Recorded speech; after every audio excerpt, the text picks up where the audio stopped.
រកឃើញទីកន្លែងណាដែលអ្នកឯទៀតមិនទាន់ទៅដល់ហើយធ្វើកិច្ចការណាដែលអ្នកឯទៀតមិនទាន់ធ្វើនេះជាទ្រឹស្ដីមួយរបស់លោកគឹមវូឆុង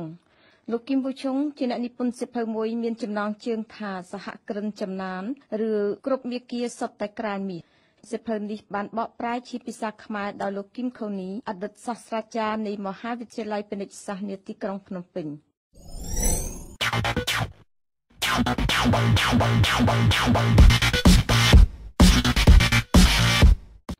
លោកគឹមវូឆុងចាប់កំណើតក្នុងត្រកូលអ្នកកំសត់ទុរគតតែលោកមានចរិតអង្អាចក្លាហានមោះមុតពុះពៀ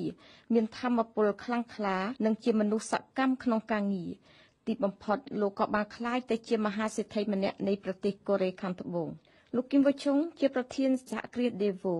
លោកផ្ដើមមុខរបររបស់លោកដោយគ្មានដើមទុនបន្តិចបន្តួចសោះក្នុងរយៈពេលតែ30ឆ្នាំប៉ុណ្ណោះលោកគឹមវូឆុងបានស្ថាបនាមហាពិភពមួយយ៉ាងពិតប្រាកដDevo ជាសហគ្រាសទី24ក្នុងចំណោមសហគ្រាសចំនួន500ក្នុងសកលលោកគឺជាបណ្ដុំសហគ្រាសមួយមានក្រុមហ៊ុនចំនួន31ក្នុងសកម្មភាពផ្សេងៗដូចជាអេឡិចត្រូនិកឧស្សាហកម្មគ្រឿងចក្រធំរថយន្តសណ្ឋាគារព្រមទាំងសាខានិងការិយាល័យក្នុងសកលលោកចំនួន454ហើយមានបុគ្គលិកទាំងអស់ចំនួន250000នាក់លោកគឹមវូឆុងជាសហគ្រិនដ៏ពិសេសមួយរូបមានកិត្តិនាមកិត្តិយសល្បីល្បាញក្នុងពិភពលោកដោយលោកធ្លាប់មានជោគជ័យអស្ចារ្យក្នុងឆាកជីវិតដូច្នេះហើយទើបបានជាលោកគឹមវូឆុងចង់ឲ្យយុវជនកូរ៉េខាងត្បូងចេះយល់ដឹងដើរតាមមាគ៌ាល្អដែលលោកបានត្រួសត្រាយទុកមកលោកគឹមវូឆុងបានត្រិះរិះពិចារណាទៅលើព្រឹត្តិការណ៍បច្ចុប្បន្នជាអាចអំពើឧក្រិដ្ឋមុខតំណែងរបស់ស្ត្រីក្នុងសង្គមជាតិអត្ថប្រយោជន៍នៃការសិក្សាការងារការសេពគប់លក្ខនិងបង្ហាញឲ្យឃើញថាមនុស្សបែបណាដែលមានតម្លៃក្នុងសង្គម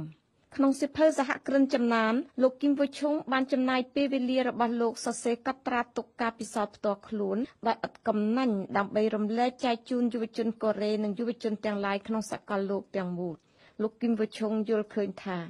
យុវជនសាសនាក៏ដោយក៏មានសេចក្តីត្រូវការដូចគ្នាដែរយុវជនត្រូវការគេជួយណែនាំផ្លូវត្រូវការដំបូលមានព្រមទាំងភាពស្វាហាប់និងធម៌ពលដើម្បីប្រឈមមុខតតាំងស្ថានភាពអាថ៌កំបាំងក្នុងការស្វែងរកជើងមេឃថ្មីយុវជនត្រូវការថែមទៀតនូវសេចក្តីសង្ឃឹមនិងគម្រោងការសម្រាប់អនាគតលើសពីនេះនិងសំខាន់ជាងនេះទៅទៀតយុវជនមានចំណង់ពង្រីកទស្សនៈស្ដីពីផលប្រយោជន៍ក្នុងការទទួលខុសត្រូវដើម្បីធ្វើឲ្យមានអនាគតឲ្យពិភពលោកល្អប្រសើរសកម្មភាពរបស់យុវជនគឺការរៀបចំអនាគតនៃពិភពលោកម្យ៉ាងទៀតការស្រមៃក៏មានអំណាចកែប្រែសកលលោកបានដែរជាញឹកញាប់ការស្រមៃច្នៃរចនាចរិយាមនុស្សម្នាក់ការស្រមៃជាចង្កូតនៃទូកក្តោងទស្សនវិទូម្នាក់បាននិយាយថាយុវជនណាគ្មានការស្រមៃគឺប្រៀបដូចជាអត្តឃាតកម្មក្នុងផ្លូវចិត្តសាស្ត្រដូច្នេះមនុស្សត្រូវមានការស្រមៃបរិសុទ្ធភ្លឺត្រចះត្រចង់ហើយពេញដោយគោលបំណងគន្លឹះដែលនាំឲ្យមនុស្សសម្រេចបំណងខ្លួនបានគឺការរិះគិតក្នុងគោលបំណងប្រឌិតអ្នកត្រូវរិះគិតដោយវិជ្ជមានហើយមានលក្ខណៈប្រឆ្លោះអ្នកត្រូវប្រុងប្រៀបអនាគតមួយយ៉ាងប្រសើរហើយនឹងធ្វើឲ្យខ្លួនទៅជាមេដឹកនាំពិភពលោកមួយដ៏ធំប្រវត្តិសាស្ត្រមានដំណើរលឿនទៅមុខដោយសារការប្រកួតប្រឡងទ្វេដៃនិងសេចក្តីក្លាហានជនដែលមានជោគជ័យគឺជនដែលចូលប្រកួតប្រឡងទ្វេដៃការទុកចិត្តគំនិតប្រយុទ្ធសេចក្តីក្លាហានការផ្សងព្រេងសមិទ្ធកម្មធម្មពលគំនិតត្រួសត្រាយផ្លូវតណ្ហាពាក្យទាំងអស់នេះជាកម្មសិទ្ធិរបស់យុវជនមិនត្រូវការពាក្យដូចជាភាពថោកទាបភាពទន់ខ្សោយការខ្ជិលច្រអូសបរាជ័យការអស់សង្ឃឹមការបាត់សេចក្តីសង្ឃឹមការចុះចាញ់ឡើយម្យ៉ាងទៀតប្រវត្តិសាស្ត្រស្រេកឃ្លានពលិកម្មមនុស្សជំនាន់នីមួយៗត្រូវធ្វើពលិកម្មដើម្បីឲ្យមនុស្សជំនាន់ក្រោយមានវិបុលភាព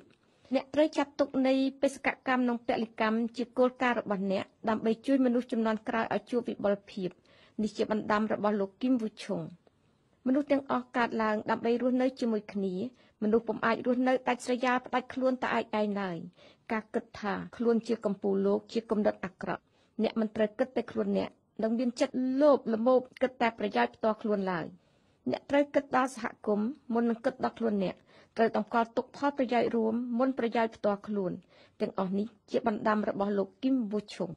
គ្រប់ចម្ពោះក្នុងសៀវភៅសហគ្រិនចំណានរបស់លោកគឹមវូឆុងគ្មានចម្ពោះណាមួយដែលធ្វើឲ្យគេធុញទ្រាន់ក្នុងការអាននោះទេព ពាក្យមួយម៉ាត់របស់លោកសុទ្ធតែជាពាក្យសម្ដីមាសដែលអ្នកអានពេញចិត្តនឹងទទួលហើយចង់ដើរលើគំរូមាគ៌ាមួយដែលលោកបានកាប់ឆ្ការព្រៃរួចស្រេចទៅហើយនៅត្រង់ចម្ពោះទី14ក្រោមចំណងជើងថាតែខ្ញុំជាស្ត្រី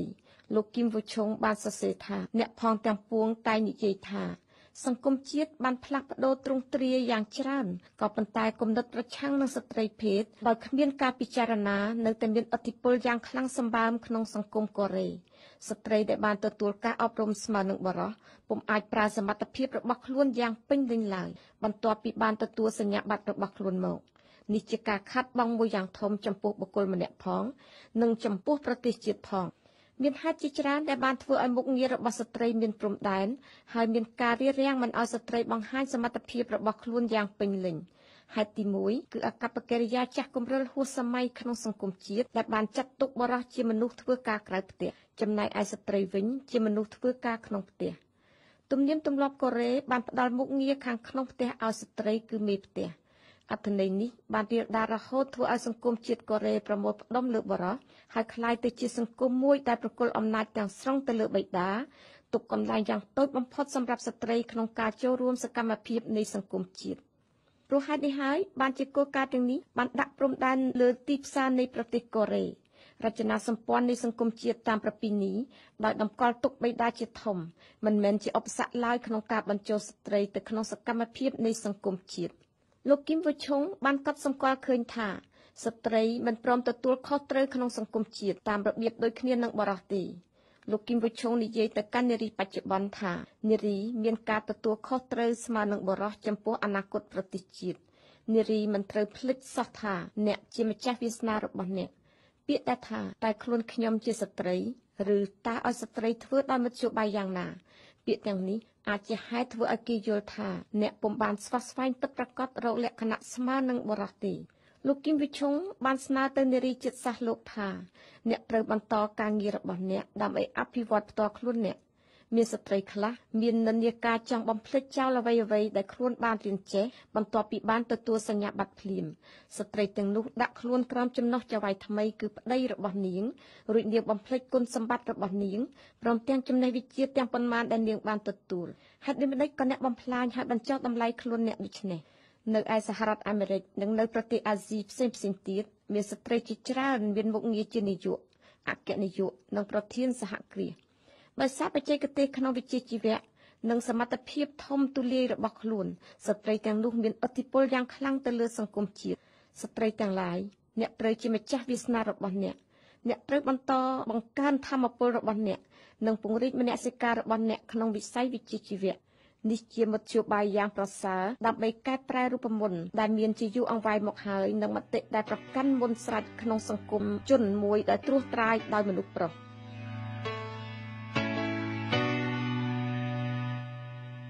លោកគីមខូនីដែលជាអ្នកស្រឡាញ់អក្សរសាស្ត្រខ្មែរម្នាក់ជាអ្នកបកប្រែសៀវភៅសហគ្រិនចំណានមានចិត្តរីករាយបញ្ជាក់ពីការយល់ឃើញរបស់លោកខ្ញុំយល់ថាតាមការពិនិត្យគឺឃើញនៅស្រុកខ្មែរយើងស្ថិតនៅឆ្ងាយក្រោយប្រទេសជឿនលឿនត្រូវការស្រង់យកការពិសោធន៍របស់គេយកមកធ្វើជាមេរៀនដើម្បីជៀសវាងពីការខូចខាតពេលវេលាក្នុងការស្រាវជ្រាវនៅចម្លើយផ្សេងដែលមិនទាន់ជាក់លាក់ក្នុងការកសាងសេដ្ឋកិច្ចមួយវិញទៀតខ្ញុំយល់ថាហេតុដែលរើសយកការពិសោធន៍របស់លោកគឹមវូឆុងដែលជាប្រធាននៃបណ្ដុំសហគ្រាសដេវូនៃប្រទេសកូរ៉េខាងត្បូងយកមកធ្វើជាឧទាហរណ៍នោះគឺការពិសោធន៍បានឃើញថាបានផុសចេញពីប្រទេសអាស៊ីមួយដូចជាប្រទេសកម្ពុជាយើងដែរដែលបានរងគ្រោះសង្គ្រាមហិនហោចដោយប្រទេសយើងតែដោយឆន្ទៈនៃរាជកូរ៉េនិងអ្នកដឹកនាំកូរ៉េគេបានជំរុញសេដ្ឋកិច្ចរបស់ប្រទេសគេឲ្យមកដល់កម្រិតខ្ពស់ស្មើនឹងប្រទេសអឺរ៉ុបខ្លះទៀតផងចុះបើយើងជាជនជាតិអាស៊ីមួយមានសមត្ថភាពនិងឆន្ទៈដោយប្រទេសកូរ៉េយើងត្រូវតែមានការស្រមៃដូចនេះដែរត្រូវយល់ថាគ្រួសាររបស់គាត់មុនមកគឺទាល់ក្រណាស់បន្ទាប់ពីសង្គ្រាមនៅកូរ៉េបានចប់ព្រាមខ្លួនគាត់ក៏ត្រូវរត់លក់សារព័ត៌មានតាមផ្លូវដែរដើម្បីបានប្រាក់បន្តិចបន្តួចមកចិញ្ចឹមគ្រួសាររហូតដល់គាត់បានឡើងជាមហាសេដ្ឋីយ៉ាងស្រុកស្ដំមួយហើយធ្វើសហគ្រាសដេវូឲ្យមានឥទ្ធិពលស្មើសហគ្រាសអរជាតិធំផងទៀតនេះហើយជាឧទាហរណ៍លោកមានយោបល់យ៉ាងណាដែរអំពីសិភៅសហគ្រាសចំណានដែលលោកបានបកប្រែនេះចា៎យោបល់ធំគឺជាមេរៀនគឺជាបណ្ដាំទូមានដល់យុវជននិងស្ត្រីកូរ៉េជាពិសេសហើយនឹងទៅដល់យុវជនសកលលោកជាអរ៉ាល់ទៀតផងពីព្រោះគាត់យល់ថាយុវជនទាំងនេះ អាចនឹងក្លាយទៅជាអ្នកទទួលខុសត្រូវក្នុងសង្គមជាតិទៅអនាគតមេរៀនចម្បងគឺការចេះបង្ហួសសុភមង្គលរបស់ផ្ទាល់ខ្លួនដើម្បីធ្វើពលកម្មចំពោះសង្គមជាតិករណីនេះមិនមែនជាករណី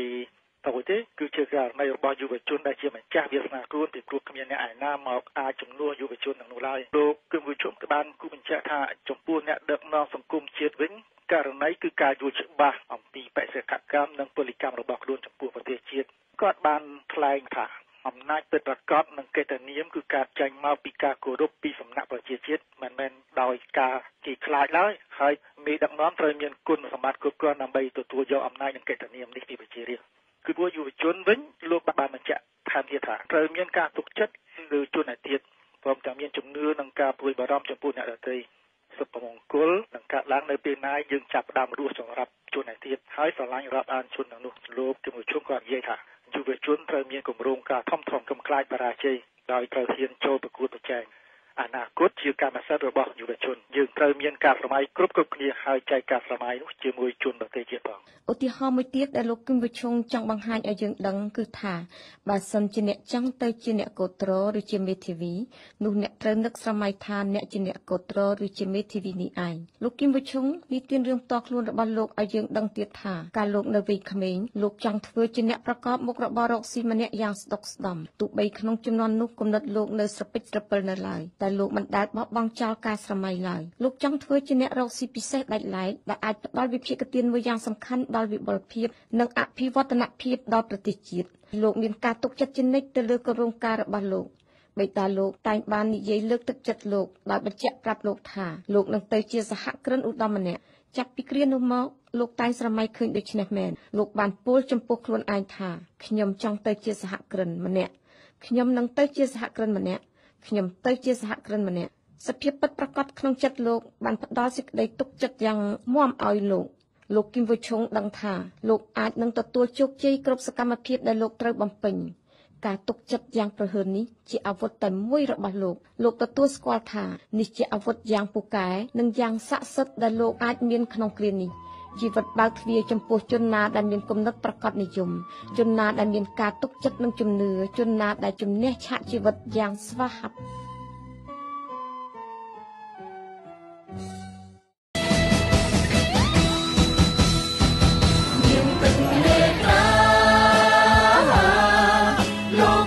មានគ្រួអង្គដីដើររំលីដើរលើវិថីនៃក្តីសង្ឃឹមព្រមពីនាទីបណ្ដំតែស្នាមញញឹមពន្លឺកាយឬគ្មានអ្វីគឹមរយលៀងក្តីសង្ឃឹមជីវិតក្រោមមេឃទឹកភ្នែកជ្រះពីលោកាសុខរៀងអើយ